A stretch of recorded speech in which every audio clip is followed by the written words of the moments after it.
చిత్తూరు జిల్లా పుల్చల మండలంలో సంచరిస్తున్న ఒంటరి ఏనుగు నిన్న రాత్రి అయితే దేవలంపేట పరిసర ప్రాంతాల్లో ఉన్న కుమ్మరిపల్లి చుట్టుపక్కల మామిడి తోటల్లో సంచరించి టెంకాయ చెట్లను వేర్లతో సహా పెక్కిలించి బయటకు వేసేసి పనస చెట్లలోని కాయలను నేల కొల్చి స్థానిక రైతులను తీవ్ర కష్ట నష్టాల పాలు చేసింది.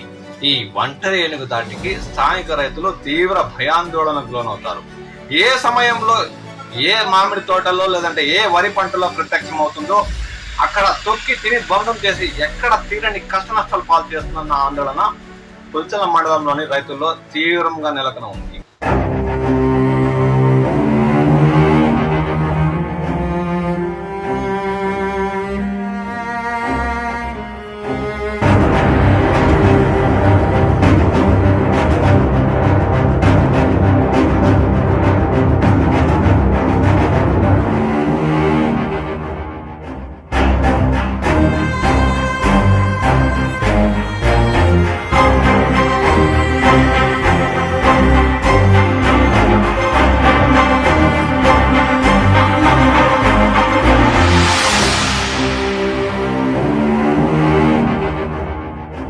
సంబంధిత శాఖ అధికారులు ఆ ఒంటరి ఏనుగుని దూర ప్రాంతాలకు తరమేస్తే తప్ప ఈ సమస్య తీరేలేదని వారు వాపోతున్నారు.